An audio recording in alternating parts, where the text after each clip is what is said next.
오늘 말씀 보도록 하겠습니다. 요한복음 3장 16절의 말씀인데요. 같이 한번 읽어보도록 하겠습니다. 시작. 하나님이 세상을 이처럼 사랑하사 독생자를 주셨으니 이는 그를 믿는 자마다 멸망하지 않고 영생을 얻게 하려 하시니라. 아멘. 하나님, 우리가 하나님을 더욱더 사랑하기를 원합니다. 우리의 마음을 다해, 정성을 다해, 온 힘을 다해, 뜻을 다해 하나님을 사랑하는 자 되기를 원하오니 우리의 사랑을 받아 주시옵소서. 예수 그리스도의 이름으로 기도드립니다. 아멘. 오늘 말씀의 제목이요, 너무 잘 하시는 말씀인데요. 한번 같이 한번 읽어볼까요? 시작. 믿음, 회개, 구원. 지난 시간까지 한 3주인가요? 4주인가요? 죄만 무거운 얘기하다가 이제 좀 무거운 얘기는 좀 지나갔습니다. 이제 예수를 믿어서 믿으면 뭐 해야 되냐? 회개해야 됩니다. 일상의 회개라고 제가 여러 번 말씀을 드렸죠. 회개하는 자 되기를 원합니다. 회개가요, 뭐 큰 죄를 져서 회개하는 게 아니에요. 작은 죄도 주님 앞에 다 내어놓는 거예요. 숨김없이 하나님이 다 아십니다. 아시는데 왜 회개해야 되냐? 그게 우리가 필요한 거니까요. 우리가 우리의 죄를 깨달았기 때문에 하나님은 다 알고 계시죠. 우리가 깨닫는 게 중요한 거예요. 우리가 깨닫고 또 주님 앞에 고백하는 그게 회개인 것이고, 그러면 어떻게 되냐? 우리가 구원을 다 얻게 된다. 이제 이런 세 가지의 이제 주제를 가지고 이제 소요리 문답인데 이제 85번입니다. 이제 한번 85번 문답 한번 같이 한번 읽어볼까요? 문제부터 같이 한번 읽어보겠습니다. 시작. 우리가 죄로 인하여 하나님께 마땅히 받을 진노와 저주를 피하기 위하여 하나님께서 우리에게 요구하시는 것이 무엇입니까? 자, 여기 보시면 이제 진노와 저주가 이제 임하는데, 그 진노와 저주가 이제 지난 시간에 이야기를 했지 않습니까? 하나님의 저주가 불순종하는 자들에게 이제 임하는 것입니다. 근데 이걸 피하려면 뭐 해야 되냐? 답을 한번 보겠습니다. 길죠? 같이 한번 읽어보겠습니다. 시작. 우리가 죄로 인하여 하나님께 마땅히 받을 진노와 저주를 피하기 위하여 하나님께서 우리에게 요구하시는 것은 예수 그리스도를 믿는 믿음과 생명에 이르는 회개이며, 그리스도께서 우리에게 구원의 유익을 전해주기 위해 사용하시는 모든 외적인 방도들을 부지런히 사용합니다. 아멘. 이게 이제 오늘 말씀의 이제 핵심인데요. 그래서 진노를 피하기 위해서 뭐 해야 되냐? 하나님의 진노를, 그러니까 이거 사실 다른 말로 얘기하면 진노를 피하는 게 중요한 것이 아니고, 우리가 지옥을 안 가려고 예수님 믿는다 이렇게 얘기하면 물론 그렇게 얘기할 수 있습니다만, 그것보다 예수를 믿어서 구원받는 것이죠. 그게 이제 더 바람직한 방향인 것이니까. 근데 어쨌든 오늘 말씀에서 진노와 저주를 피하기 위해서는 뭐 해야 되냐? 예수 그리스도를 믿는 게 첫 번째고요. 그 다음에 두 번째 뭐냐? 생명에 이르는 회개를 해야 돼요. 그래서 제가 일상의 회개를 해야 된다고 여러 번 말씀을 드렸죠. 이제 그 다음에 세 번째, 구원의 외적인 방도가 있어요. 이제 구원을 얻으려면 이제 방도가 있는데요. 뭐 소요리 문답에서는 이제 강조하는 게 뭐냐면 말씀, 그 다음에 기도, 그 다음에 성례까지인데요. 근데 성례를 좀 뭐 간략하게 말씀을 드리자면, 성례는 물론 성찬식도 있습니다. 그런데 우리가 기억해야 되는 것은 예수님 당시에 포도주와 빵은요, 뭐 특별한 음식이 아닙니다. 우리가 이제 농촌에서 뭐 막걸리 한잔 하시고, 그 다음에 뭐 이렇게 참 드시고 이렇게 하시잖아요. 뭐 그런 수준의 것이에요. 그러니까 일상적이라는 거예요. 우리로 얘기하면 뭐 밥 먹고 뭐 이렇게 뭐 단술 정도 먹고 이런 정도의 수준이라는 것입니다. 특별히 뭐 우리는 뭐 포도주를 안 먹으니까 좀 이질적이긴 한데, 그 이스라엘 사람들에게는 그냥 빵 먹고 포도주 먹는 거예요. 그렇게 먹는 거니까 별 그게 아니에요. 그러니까 제가 그때 그럼 예수님이 왜 이 얘기를 하셨냐면, 일상적인 교제라는 것입니다. 이게 무슨 뭐 연례 행사가 되거나 뭐 특별한 행사가 아니에요. 근데 그거를 이제 너무 의식화해가지고 예식화해가지고 좀 문제가, 저는 좀 그렇게 보는데, 뭐 그게 중요한 게 일상적 교제가 돼야 됩니다. 그래서 우리가 이제 4월 달부터는 아마 뭐 이렇게 하게 될 것 같은데, 식사 교제하는 게 이게 사실 성만찬이에요. 성만찬이 무슨 뭐 이렇게 딱 각 잡고 이렇게 하는 게 뭐 언젠가 설교할 날이 있을지는 모르겠는데, 뒤에 이제 소요리 문답 나오니까 그때 또 다시 한번 다루도록 하고. 그래서 성만찬이 무슨 특별한 의식이 아닙니다. 좀 너무 그렇게 만들어 버렸는데, 일상적인 교제라는 사실을 안 해요. 그다음 예수님께서 그 당시에 이렇게 뭘 한 게 뭐 특별히 너 포도주 사와, 그 다음에 빵 사와, 이게 아니고요. 그냥 이거 하면서 이게 내 살이고 내 피다라고, 그래서 나를 기념하라, 이런 의미인 것이지, 뭐 어떤 특별한 의식, 그렇게 우리가 너무 그렇게 생각해서는 아니 되는 것입니다. 예배도 마찬가지라는 거예요. 예배가 무슨 뭐 화려한 뭐 이런 예식 이런 게 중요한 게 아니고, 예배를 통해서 우리가 모아야 된다는 것을 제가 계속해서 말씀을 드리잖아요. 예배의 목적이 뭡니까? 하나님께 영광 돌리는 거 맞죠? 그거 아니라는 뜻이 아닙니다. 근데 거기에 머물러 있으면 안 되고 뭐 해야 됩니까? 예수님의 나라, 하나님의 나라를 증거해야 되죠. 거기까지 이르는 것이 예배의 목적이 그냥 감사합니다. 오늘 받았습니다. 거기에 그치면 안 돼요. 거기에 그치면 아무 소용이 없어요. 그래서 복음을 전하는 자, 그게 이제 예배의 목적이라는 것입니다. 교회의 목적도 거기에 있고. 자, 그래서 오늘 이 세 가지 말씀 한번 나눠서 보기를 원하는 목차 한번 볼게요. 첫 번째 보시면 예수를 믿는 믿음이죠. 아까 거기 나온 거예요. 두 번째 생명에 이르는 회개, 마지막에 이제 구원에 이르는 구원의 유익을 얻는 방법, 뭐 유한 방법인데요. 이게 뭐 결국은 구원을 얻기 위한 어떤 방법이 있다는 것이죠. 아까 말씀드린 말씀, 기도, 성례인데요. 성례라면 성만찬 같은 거룩한 예식을 가리키는 것입니다. 그래서 이 세 가지를 오늘 하나씩 보기를 원합니다. 첫 번째, 예수를 믿는 믿음인데요. 자, 요한복음 14장 6절 같이 한번 읽어보도록 하겠습니다. 시작. 예수께서 이르시되 내가 곧 길이요 진리요 생명이니 나로 말미암지 않고는 아버지께로 올 자가 없느니라. 아멘. 뭐 믿어야 되죠. 믿어야 믿음이 있어야 되는 것입니다. 믿음이 없으면 구원을 받을 수가 없는 것이에요. 믿음이 없으면 하나님을 기쁘시게 할 수 없습니다. 일단은 어느 정도의 뭐 아주 작은 믿음이라도 그래도 한번 교회를 나와봤다는 것은 한 번 나오고 안 나오시는 것이 아니고 계속해서 나온다는 것은 그래도 한번 예수를 믿어보겠다 뭐 그런 마음으로 가시고 나오는 거 아닙니까? 초신자인 경우에. 그런데 우리가 예수를 믿는 믿음이 있어야 되는 것이에요. 이 믿음이 없으면 하나님께 나아갈 수도 없고 믿음으로 말미암아 우리에게 하나님의 역사가 나타난다는 것이 우리가 기억해야 됩니다. 하나님은 우리 눈에 보이지 않습니다. 예수 그리스도는 2000년 전에 돌아가셨어요. 승천하셨기 때문에 우리 눈에는 보이지 않습니다. 그러나 우리가 보이지 않는 하나님을 믿음으로 말미암아 하나님의 역사가 우리 가운데 나타날 수 있습니다. 어떻게 해요? 믿음으로 말미암아.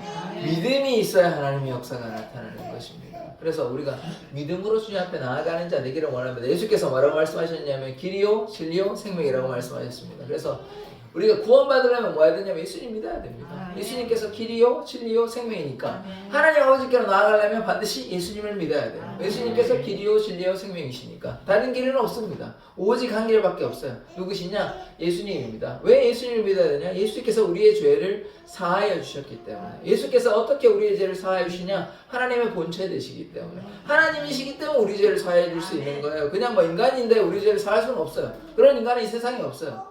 예수님이 완전한 인간이면서 완전한 하나님이시라는 걸 기억해야 되는 것입니다. 그렇기 때문에 우리의 죄를 사하여 주셨어요. 그래서 예수님 믿으면 어떻게 되냐? 구원함을 얻습니다. 그래서 예수님 믿는 믿음이 중요한 것이죠. 그 다음 말씀 우리 너무나 잘 아는 말씀인데요. 같이 한번 읽어보겠습니다. 요한복음 3장 16절 말씀 시작. 하나님이 세상을 이처럼 사랑하사 독생자를 주셨으니 이는 그를 믿는 자마다 멸망하지 않고 영생을 얻게 하려 하심이라. 아멘. 하나님께서 너무나 사랑하셔서 예수님이 오신 거예요. 사랑하지 않으셨다면 예수님을 보낼 이유가 없습니다. 그런데 하나님이 이 세상을 너무나 사랑하셨기 때문에 이 세상이라는 말은 이 뭐 지구를 얘기하는 거 아니고 그 안에 있는 사람들을 얘기하는 것입니다. 그래서 우리를 너무 사랑하셔서 독생자 예수 그리스도를 보내셔가지고 예수 그리스도를 믿는 자마다 이는 그를 믿는 자마다 멸망하지 않고 어떻게 됩니까? 영생을 얻게 됩니다. 예. 그래서 하나님의 마음은 아무도 멸망치 않고 회개하는 걸 원하시는 것이에요. 모든 사람이 구원을 얻고 진리를 아는 데 이르기를 원하시는 것이 하나님의 마음인 것입니다. 그런데 우리가 불순종하는 사람들이 너무나 많이 있죠. 우리 이 예수를 믿지 아니하는 사람들도 많이 있고 참 그래도 또 더욱더 안타까운 것은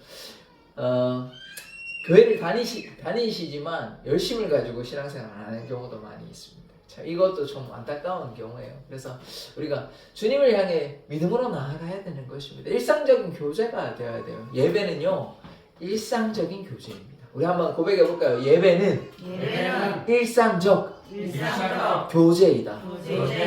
예배는 하나님과 일상적인 교제인 것이에요. 그래서 무슨 뭐 특별한 예배 이런 거 아닙니다. 특별하지 않아요. 특별한 게 아니고 일상적으로 아까 우리가 밥을 먹듯이 그냥 예수님 그렇게 만나는 거예요. 예수님 만나려고 뭐 어떻게 막 물론 뭐 예의를 갖추고 뭐 옷도 깔끔하게 그런 거 다 좋으신데 그거가 중요한 게 아니고 일상 가운데 하나님 우리의 연약함을 다 아십니다. 집에 있을 때든지 일터에 있든지 어디에 있든지 주님과 동행하는 것 일상적 교제가 예배라는 사실을 우리가 기억해야 하는 것입니다. 그래서 우리가 어떻게 해야 돼요? 날마다 주님과 동행하는 삶을 살아야 하는 것입니다. 그것이 아무도 멸망치 않고 예수님을 믿는 삶이에요. 그것이 구원을 받는 삶이에요. 그런데 그렇지 아니하고 그냥 예수를 믿는다라는 것이 그냥 그냥 예식이나 예배 그런 거에 참여했다, 그걸로 끝이 난다, 이렇게 생각하시면은 잘못 오해하시는 것입니다. 그것이 아니라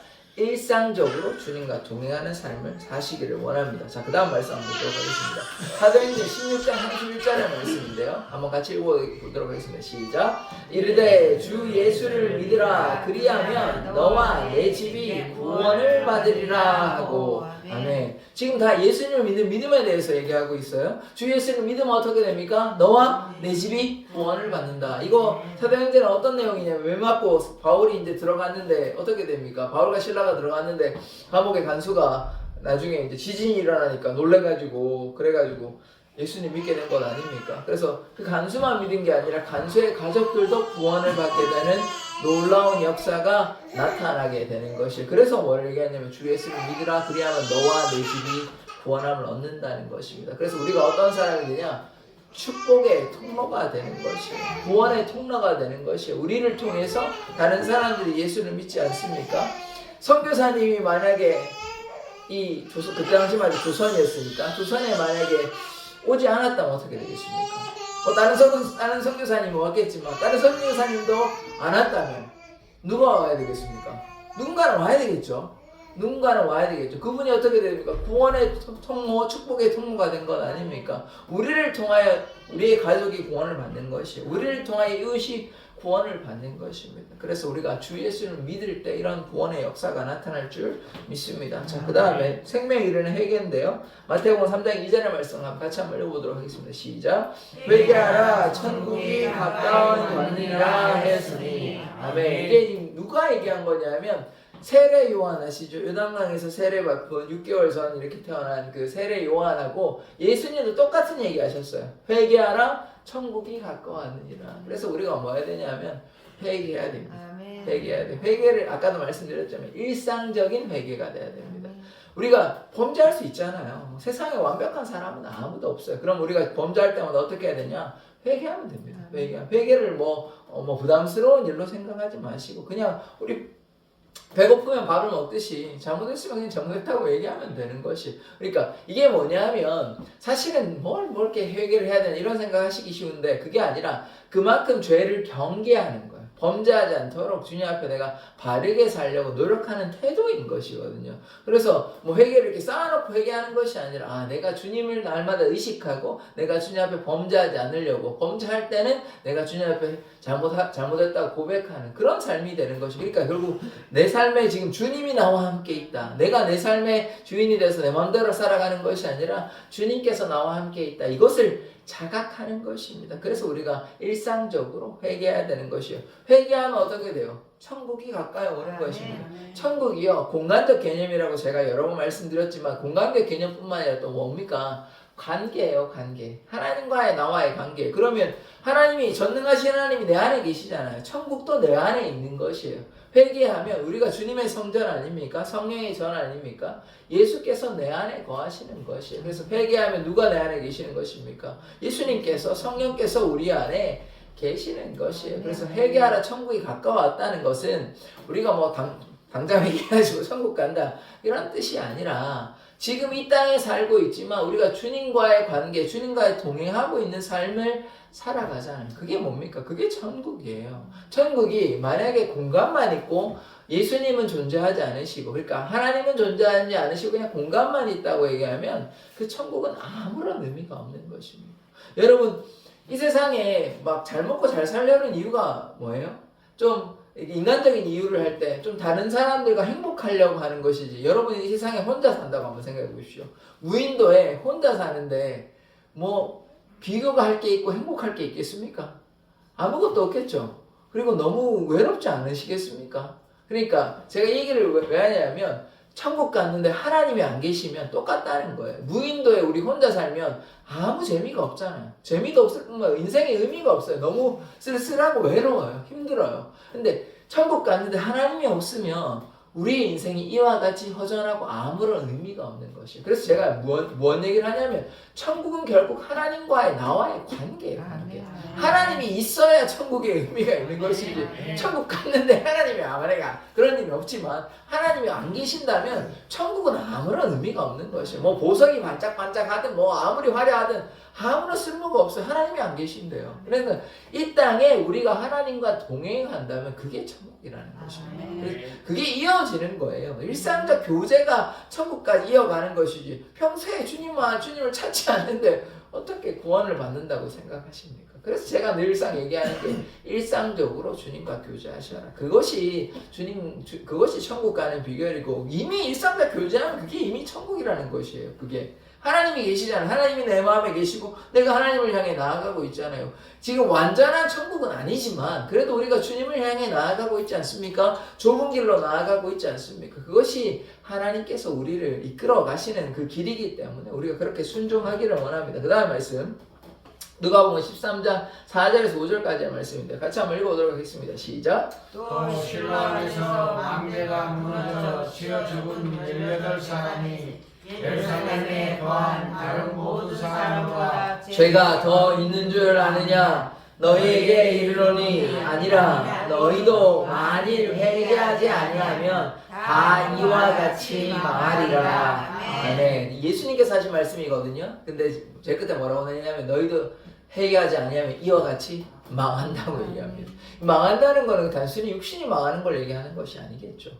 그러니까 영생과 영벌이 있어요. 지금 이 얘기 뭐냐면요. 그 전에 말씀 이제 누가복음 13장은 그 전에 1절부터 3절까지는 어떤 내용이 있냐면 헤롯이요. 그 당시 헤롯이 어떻게 됐냐면 빌라도군요. 빌라도가 어떻게 됐냐? 사람들을 헤롯이 맞는데 좀 헷갈리는데 사람들이 죽어요.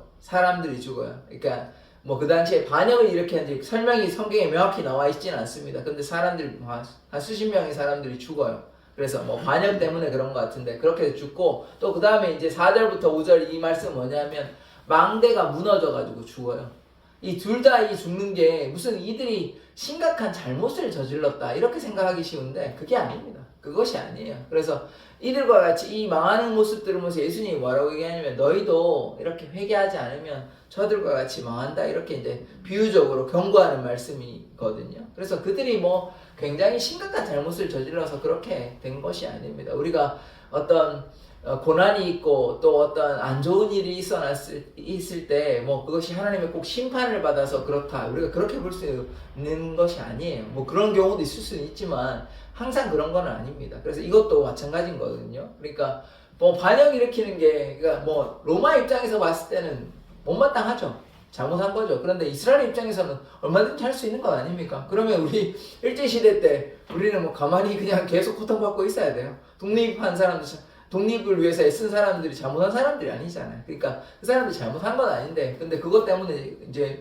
몇몇 사람들이 많이 죽었잖아요. 근데 그런 것이 뭐 죄 때문에 그런 것이 아니잖아요. 그것도 있고 또 이렇게 공사장이나 어떤 건물에서 이게 망대가 이렇게 막 무너진다 하면 그것이 뭐 그들의 죄 때문은 아니지만 우리가 그들의 죽음같이 우리가 회개하지 않으면 이렇게 망한다고 예수님께서 경고하고 있으신 거예요. 우리에게. 그러니까 이 말씀 우리가 좀 무섭게 받아들여야 되는데요. 그래서 제가 일상적인 회개를 말씀드린 것입니다. 일상적인 교제가 없으면 우리가 어떻게 되는 것입니까? 죄를 범했는데 회개하지 않으면 어떻게 되는 것이에요?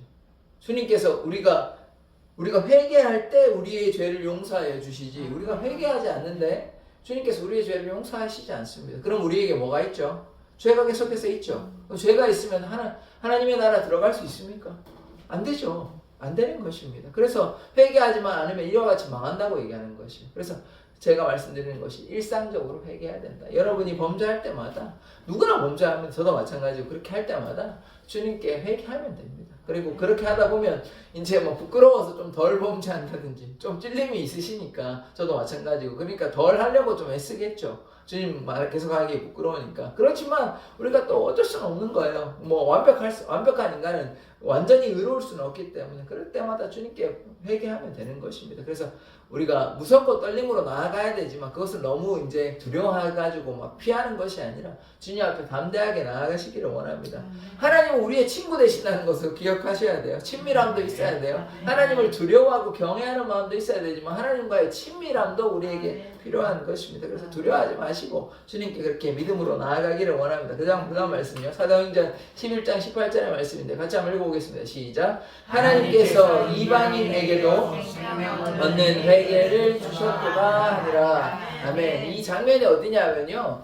베드로가요. 고넬료 아시죠? 고넬료한테 백부장 고넬료한테 가가지고 복음을 전했습니다. 근데 그 전에 어떻게 됐냐면 세 번의 환상이 나타나잖아요. 뭐 부정한 짐승들 막 넣어가지고 뭐 독수리나 뱀이나 이런 거 들어가가지고 먹어라 하니까요. 환상 가운데 이 뭐 부정한 짐승을 제가 먹을 수 없습니다 이렇게 하니까 세 번에 반복해가지고 결국은 고넬로 가서 그 집에서 뭐 직접적으로 세례를 베풀지는 않았지만 어쨌든 다른 사람을 통해서 세례를 베풀고 그들에게 예수를 전하였지 않습니까? 그래서 그런 일들이 있었어요. 그래서 지금 뭐라고 얘기하냐면 하나님께서 고넬료 이방인 아닙니까? 그래서 하나님께서 이방인에게도 생명 얻는 회개를 주셨다. 다른 말로 이방인에게도 구원의 문을 활짝 열어주셨다. 이런 것입니다. 우리 원래 이방인이었잖아요. 우리가 원래 다 이방인이었. 이스라엘 사람들 아니었잖아요. 그런데 지금은 이스라엘이랑 구분은 없습니다. 2000년 이미 지났고 뭐 그 당시에는 2000년 전에는 이스라엘에게 원래 원조이긴 하니까 하나님께서 이스라엘 백성을 따라 부르셨으니까. 그런데 지금은 그렇지는 않습니다. 모두가 다 하나님의 사람이고 예수를 믿기만 하면 됩니다. 주 예수를 믿으라 너와 내 집이 구원을 얻으니까 우리가 예수를 믿고 구원을 받으면 되는 것입니다. 이방인에게 다 문이 열려 있는 것이 이방인뿐만 아니라 남녀노소 뭐 인종과 뭐 전혀 차별이 없습니다. 예수를 믿으면 다 구원받을 수 있어요. 그래서 우리가 예수를 믿음으로 구원받는 자, 또 우리가 예수의 복음을 전하는 자 되기를 원합니다. 자, 그 다음 말씀 이제 세 번째 말씀인데요. 구원의 유익을 위한 방법인데요. 첫 번째 사도행전 2장 42절의 말씀입니다. 같이 한번 읽어보겠습니다. 시작. 그들이 사도의 가르침을 받아 서로 교제하고 떡을 떼며 오로지 기도하기를 힘쓰니라. 아멘. 이게 이제 초대교회 사도행전 2장 4장에 나오는 말씀인데요. 예루살렘의 초대교회는 이렇게 떡을 떼며 교제하면서 함께 이제 뭐 매번 설교 들어보셨겠지만 자기의 소유를 팔아가지고 함께 나누어주고 뭐 이런 예쁜 이제 아름다운 초대교회의 모습을 우리가 보게 되는 것입니다. 그래서 이제 하는 말씀을 보면 처음에 가르침, 말씀이라는 거예요. 말씀이 중요하고 그 다음에 떡을 떼는 거 이게 성만찬이라는 거예요. 우리가 성만찬을 뭐 대단한 어떤 예식 이런 수준이 아니라 떡 떼는 거, 빵 먹었다는 얘기잖아요. 이 떡이 그 당시 빵이에요. 빵 먹고 옆에 있는 뭐 음료수 포도주 먹으면 그게 성만찬이에요. 딴 게 성만찬이 아니고. 그래서 이렇게 하고 또 그 다음에 뭐 교주하고 떡을 떼며 오로지 뭐 했습니까? 기도했죠. 그래서 말씀 이게 세 가지 다 나왔는데요. 말씀, 기도, 성만찬, 성례 이 세 가지가 다 나왔어요. 이게 구원의 유익을 위한 방법. 다른 말로 구원을 얻는 방법이라는 것이에요. 그래서 이렇게 말씀과 기도로 또 성만찬으로 이렇게 나아가기를 원합니다. 근데 제가 아까 말씀드린 것처럼 우리가 뭐 성탄절도 물론 하겠지만 그런데 그 주일날 식사하는 거 이게 성만찬이라는 사실을 기억하셔야 돼요. 식사 교제가 성만찬이 아까 제가 말씀을 드렸잖아요. 그래서 원래의 뜻은 이런 건데 뭐 중세 그 전부터 이제 이 조금 예식화돼 버렸어요. 중세가 이제 너무 그래가지고 뭐 이게 이제 뭐 실제 그리스도의 몸이 된다, 피가 된다, 뭐 이런 얘기도 하기도 하고 뭐 화채설이라는 거 있는데 아니다, 영적으로 임재한 거다, 뭐 이런데. 사실 그게 중요한 건 아니고 일상적인 교제 가운데 우리가 밥을 먹어도 주님이 주신 것이라고 깨닫고 그 다음에 뭐 뭘 먹어도 주님이 주신 것이라고 깨닫고 그게 성만찬이에요. 그게 함께 식사하면 그게 성만찬이라는 사실을 깨달아야 돼. 그거를 너무 의식화해버리면 본질에 원래 얘기했던 본질에서는 좀 저는 벗어난다고 생각합니다. 물론 뭐 성탄절도 하긴 하겠지만 그걸 너무 막 우리가 이제 가톨릭, 천주교에서 좀 벗어난 것이 무엇이냐면 너무 예식화되어 있잖아요. 막 이렇게 가운데 있고 뭐 이렇게 일어섰다 앉았다 하고 머리에 여전히 그 뭐라고 합니까? 수건 비슷한 거 그렇게 막 쓰고 이런 거 하잖아요. 면사포 비슷한 이런 거 쓰기도 하고 뭐 하여튼 이런 저런 것들이 많이 있습니다. 정상, 뭐 성화 이런 여러 가지 것들이 많이 있고 또 회개기도도 자기가 하면 되는데 신부 찾아가지고 제가 이런 잘못을 했습니다. 문탕 열고 뭐 이런 거 하잖아요. 그러니까 그럴 필요가 전혀 없어요. 그리고 그렇게 하는 얘기도 없고 뭐 교황이 왜 필요합니까? 뭐 교황이 왜 있어야 되는 것이요? 그건 성경적이지 않습니다. 그래서 그렇게 다 말씀으로 돌아가자고 나왔는데 어떤 면에서는 아직도 좀 그런 부분이 있습니다. 이제 장로교도 뭐 어떤 면에서는 뭐 개혁적이지만 아직까지 이제 시스템이 있잖아요. 당회, 노회, 총에 이렇게 올라가니까요. 그래서 그게 시스템이 필요하긴 합니다만은 초대교회는 그러했나 이런 생각은 좀 다른 부분이 있습니다. 근데 뭐 그 현대의 초대교회 것들을 그대로 적용하기에는 사실 쉽지는 않거든요. 쉽지는 않기 때문에 좀 차이가 있긴 하지만 우리가 이제 초대교회는 어떻게 했는지, 말씀은 어떻게 했는지, 왜냐하면 개혁의 중심은 뭘로 하는 것입니까? 전통으로 하는 게 아니에요. 말씀으로 돌아가자는 거예요. 오직 말씀, 오직 믿음, 오직 은혜, 오직 그리스도 이렇게 얘기했기 때문에 근데 말씀에 비춰봤을 때 과연 그럴까 우리가 이런 것에 대해서 좀 고민해 보아야 하는 것입니다. 그래서 이렇게 세 가지 말씀, 기도, 성례 이 세 가지를 얘기하는 것입니다. 자, 그 다음 말씀 로마서 10장 17절의 말씀인데요. 한번 같이 읽어보도록 하겠습니다. 시작. 그러므로 믿음은 들음에서 나며 들음은 그리스도의 말씀으로 말미암느니라. 아멘. 믿음 어디서 나온대요? 들음으로 나온대요. 들음은 어디서 나온다고요? 그리스도의 말씀. 결국은 믿음은 어디서 나온다는 것입니까? 그리스도의 말씀. 그리스도의 말씀이라는 거예요. 믿음은 그리스도의 말씀으로 나오는 거예요. 그러니까 그리스도를 알아야 믿음이 생긴다는 거예요. 그리스도에 대해서 예수는 누구신지 알아야 거기서부터 믿음이 시작된다는 것입니다. 그리스도를 모르는데 무슨 믿음이 뭐가 중요한 것입니까? 물론 구약 백성에게는 하나님을 아는 믿음이 중요하죠. 그런데 신약 백성에게는 예수가 중요해요. 물론 하나님도 중요하지만 예수를 믿어야만 우리의 죄를 사함을 받고, 그래서 예수를 믿으면 아버지께로 나아갈 수 있기 때문에, 그렇지 않으면 그 길이 없어요. 아까 보셨잖아요. 내가 곧 길이요 진리요 생명이 나로 말미암지 않고는 아버지께로 올 자가 없어요. 그러니까 우리가 예수를 믿어야만 그리스도의 그 말씀을 통해서 우리가 믿음이 생기고 그러므로 우리가 구원을 받는다라는 것입니다. 자, 그 다음 말씀요. 베드로전서 2장 2절의 말씀인데요. 같이 한번 읽어보도록 하겠습니다. 시작. 가난한 아이들같이 순전하고 신령한 것을 사모하라. 이는 그로 말미암아 너희로 구원에 이르도록 자라게 하려 함이라. 아멘. 이 뭐 신령한 젖을 순전하고 신령한 젖을 사모하라 그러니까 갑자기 무슨 말인가 싶으시겠지만 이게 그 전에 내용이 뭐냐면요, 말씀을 사모하라는 얘기예요. 말씀. 그러니까 아이들이 모유, 젖이 없으면 살아갈 수 있습니까?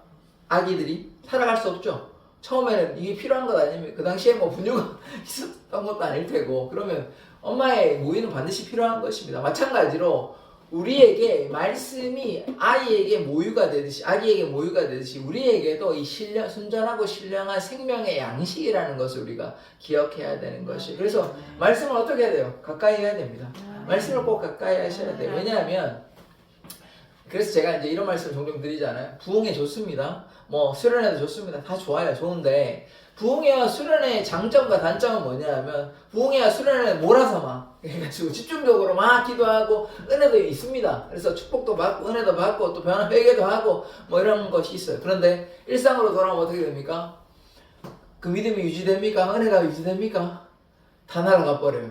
그때는 막 마음이 뜨거워가지고 뭔들 막 하고 싶은 마음이 생겨가지고 이제 열심히 해봐야 될 체능인데 하루가 지나고 이틀이 지나니까 뭐 별 그게 없어요. 마음이 뜨거웠는데 그때는 막 뜨거워가지고 막 찬양도 막 하고 막 신났는데 일상으로 돌아가니까 뭐 별로 아무런 그게 없어요. 오히려 허전해요. 이제 뭐 그냥 일상을 살아가니까 맨날 부흥회를 할 수 없으니까, 그러다 보니까 어떻게 되냐, 믿음이 좀 안 좋아지는 것 같아요. 오히려 좀 어떻게 해야 되나, 방황하게 되는 뭐 이런 순간이 생기는 것입니다. 또 이런 경우도 있어요. 은혜를 좀 받으면 이게 절제가 필요하거든요. 절제. 그러면 부흥회를 했다, 수련을 했다 그러면 막 은혜 받아가지고 이제 내가 좀 변화되었으니까 막 이제 정죄하고 판단하고 이러는 거예요. 니 뭐 그렇게 신앙생활하면 되겠냐고. 이러면 안 된다고 막 이제 막 정죄하고 비난하는 거예요. 교만하면 안 되는데 은혜 받은 걸 가지고 이제 침묵하고 기도해주고 이래야 되는데 이제 자기가 좀 뭘 알았다는 거예요. 이제 은혜를 받았다는 거예요. 목사님 말씀을 들어보니까 너는 신앙생활 그렇게 하면 안 된다고 이제 막 얘기를 하니, 그러면 안 되는 거예요. 그러면 안 되고, 우리가 은혜 받았으면 절제하고 그들을 위해서 기도하고 꼭 해주고 싶으면 차분하게 때를 봐서 이렇게 지혜롭게 해야 되는데 막 이제 내가 판단자가 돼가지고 막 얘기하는 거예요. 이것도 잘못된 거예요. 그러니까 제가 얘기를 왜 하냐면 일상의 교제가 돼야 되는 거예요. 부흥회 좋습니다. 하지 말라고 말씀드린 거예요. 수련회도 좋아, 다 좋아요. 좋은데 일상적인 교제를 하면 날마다 주님과 함께, 아까 그래서 말씀이 생명의 양식이, 말씀이 하나님께서 우리 가운데 역사하시면 우리가 이렇게 휘둘리지 않아요. 은혜를 막 함부로 쏟아버리지 않아요. 그런데 뭐 어쩌다 포기해가지고 이렇게 하거나 수련회 가면 우리가 제어하지 못하고 절제하지 아니하고 막 쏟아버리게 되는. 그럼 어떻게 됩니까? 내 안에 별로 없었는데 좀 찾다가 그게 다 없어지니까 마음에 들게 되니까 호전하는 거예요 이제. 이 뭐 아이고 어떻게 해야 되나. 그래가지고 또 교회라도 잘 나오셔가지고 아니면 집에서라도 열심히 기도하고 이러면 되는데 별로 안 하는 거예요. 그럼 어떻게 되냐? 또 괴로운 인생을 살게 되는 거예요. 그래서 그게 중요한 게 아니라 붕해하는 것도 좋은데 그러나 그것보다 더 앞서는 것은 우선돼야 되는 것은 일상의 말씀과 기도가 돼야 되는 것입니다. 말씀이요. 저 3월달에 저 붙어있는 거 보면요. 고난 중에 위로라고 얘기했어요. 말씀이 고난 중에 위로가 되시는 것입니다. 왜냐하면 말씀이 나를 살리셨기 때문이다. 이렇게 얘기하는. 이 시편 119편에 나와요. 주의 말씀이 내 발의 등이요 내 길의 빛이라는 것입니다. 어둠 가운데 우리가 어떻게 나아갈 바를 모르는데 말씀을 읽어야만 영적인 눈이 뜨여져가지고 앞으로 나아갈 수 있다는 거예요. 그러면 말씀 가까이 안 하면 어떻게 된다는 거예요? 우리가 소경이 돼서 방황하고 있다는 거예요. 우리가 육신의 눈은 떠 있는 것 같지만 영적으로 눈으로는 방황하고 있다는 것입니다. 그래서 우리가 말씀을 가까이 하셔야 돼요. 그래서 말씀을 가까이 할 때 하나님의 역사가 나타나는 것입니다. 우리 안에 육신과 또 우리의 몸에 육신이 있고 또 우리가 따라가야 되는 영이 있지 않습니까? 영과 육이 서로 싸우잖아요. 육신의 생각은 뭡니까? 사망이에요. 영의 생각은 생명과 평안인 것입니다. 근데 영의 생각을 하려고 그러면 내가 영의 생각을 한다 안 하면 되는 것입니까? 아니에요. 그렇게 생각한다고 되지가 않아요. 뭐 해야 됩니까? 결국은 말씀으로 무장해야 하는 것입니다. 그래서 말씀이 그만큼 중요한 것이에요. 왜냐하면 말씀이 곧 하나님이시고 말씀이 곧 예수님 아니십니까? 말씀이 육신이 된 것이 예수 그리스도이신 것입니다. 그렇다면 우리가 어떻게 해야 되겠습니까? 말씀을 가까이 해야 되죠. 말씀을 내 마음판에 새깁니다. 왜 새기냐? 주께 범죄하지 않기 위해서. 그것도 말씀에 나오는 거예요. 제 기억에는 이것도 시편 119편으로 기억하고 있는데 우리가 주님 앞에 말씀으로 무장해야 돼요. 하나님의 전신갑주 중에 성령의 검이 있습니다. 성령의 검을 또 다른 말로 뭐라고 얘기하냐? 말씀의 검이에요. 말씀의 검. 그래서 말씀이 곧 예수 아닙니까? 예수님이 결국은 쌍둥이 성령이신 거예요. 그래서 말씀이 충만할 때 그래서 제가 성령 충만하려면 뭐 해야 되냐? 말씀과 기도하셔라는 것이. 이 세 가지 얘기하고 있잖아요. 말씀, 기도, 성례. 그래서 말씀과 기도를 해야 되는 거예요. 말씀과 기도. 이게 중요한 것입니다. 이게 그냥 해도 되고 안 해도 되고의 수준이 아니에요. 신앙생활은 뭐냐? 말씀과 기도를 하는 거예요. 말씀과 기도. 그래서 오늘 딱 이렇게 또 나와가지고 말씀과 기도하지 않으면요. 우리의 삶에는 아무런 변화가 없습니다. 조금 힘드실 수 있어요. 말씀을 뭐 맨날 가까이 하고 기도를 이제 어느 정도는 하셔야 됩니다. 기도가 사실 처음에 하는 게 쉽지 않지만 한 시간을 좀 정해 놓으시고요. 뭐 너무 짧게 하지나 마시고 제 생각에는 그래도 뭐 믿음이 어느 정도 좀 자라나고 하려고 그러면 한 30분 이상은 하셔야 돼요. 매일. 그렇게 하셔야 되고 그렇게 했을 때 하나님의 역사가 나타나지 그냥 뭐 너무 짧게 기도를 하면요. 뭐 기도를 했는 것 같지 않고 그렇게 물론 평소에 기도를 많이 하시는데 뭐 어쩔 수 없이 짧게 하는 거는 이해가 되는데 평소에 맨날 짧게 하고 그러면 기도의 깊이가 깊어지지 않습니다. 기도를 할 때 하나님의 역사가 나타나는 것이에요. 예수님도 심지어 기도했지 않습니까? 겟세마네 동산에서 기도하지 않았습니까? 예수님이 따로 새벽에도 나가시고 이렇게 따로 기도하셨어요. 그러면 우리는 어떻게 되겠습니까? 항상 기뻐하라, 쉬지 말고 기도하라 얘기하십니다. 그래서 우리가 기도하는 자 되기를 원합니다. 그럴 때 하나님의 역사가 우리에게 나타나는 것이에요. 그래서 말씀이 우리를 살리시는 생명의 양식이 되십니다. 그래서 우리가 말씀을 가까이 해야 돼요. 그렇지 않으면 우리의 삶에 변화가 없습니다. 그래서 우리 이제 왔는데요. 성경 읽기표 왔습니다. 성경 읽기표 왔으니까요. 너무 부담되시면 3년에 한 번 꼭 하십시오. 제가 한번 이제 카운트를 해보니까 한 장씩 읽으면 3년 3개월인가 이렇게 걸리는 것 같더라고요. 한 장씩 읽으면 1189장이거든요. 총 1189장이니까 가능하면 3년 안에라도 꼭 읽으시고 그리고 뭐 믿음이 더 좋으시면 2년에 한도, 더 좋으시면 1년에 한도, 더 좋으시면 1년에 두 도도 하셔야 되니까 말씀을 가까이 하실 거죠. 아멘. 말씀을 가까이 하실 거죠. 자, 기도는 어떻게 하실 것이며 기도는 좀 하실 겁니까? 아멘. 기도 매일 하실 거죠. 아멘. 예, 기도 가능하시면 30분 이상 해보십시오. 그래, 그러면 여러분의 문제 있잖아요. 지금 여러 가지 문제가 있지 않습니까? 이를테면 뭐 재정의 문제도 있고 또 관계의 문제도 있고 또 질병의 문제도 있고 또 뭐가 있습니까? 또 마음의 이제 평안 때문에 불안함 때문에 또 잠도 못 이루시는 이런 분들도 있는데 그런 문제가 해결될 줄 믿습니다. 아멘. 주님께 순종하면 해결됩니다. 그래서 우리가 순종이 없으면요, 아말렉 진멸을 다 하라 했는데 사울이 진멸하지 않았어요. 그런데 그래가지고 어떻게 됩니까? 결국은 하나님께서 사울을 나중에 버리시거든요. 순종 안 한 죄로. 자기 마음대로 언젠가 뭐 설교할 날에 있을지는 모르겠는데 사울이 불순종해가지고 그렇게 하나님께서 안타까워하시고 사울 대신에 다윗을 세우시는 것이거든요. 그래서 우리도 어떻게 해야 됩니까? 순종하는 자 되기를 원합니다. 하나님 말씀에 순종하십시오. 저의 말이 아닙니다. 보셨잖아요. 뭐라고 얘기합니까? 순전하고 신령한 젖을 사모하라 그러잖아요. 말씀과 기도, 초대교회는 뭐 했다 얘기합니까? 가르침이 말씀이잖아요. 기도했다 그러잖아요. 또 성만찬하고 이렇게 같이 떡을 뗐다고 그러잖아요. 그래서 우리가 그렇게 주님의 말씀 따라 가기를 원합니다. 그러할 때 하나님의 역사가 여러분의 삶에 나타날 줄 믿습니다. 이제 꼭 순종하십시오. 그래야 하나님의 역사가 여러분의 삶에 나타납니다. 저는 분명히 방법을 알려드렸어요. 말씀과 기도를 하시라고 제가 애매하게 얘기하지 아니하고 분명하게 구체적으로 말씀을 드렸어요. 말씀을 그냥 뭐 한 달 읽으라고 말씀드리지 않고 적어도 3년에 한독을 하시든 1년에 한독을 하시든지 한독 하셔라고 분명히 전체적으로 뭐 순서는 마음대로 하셔도 돼요. 창세기부터 읽든지 마태복음을 읽든지 상관없습니다. 다 읽으면 돼요.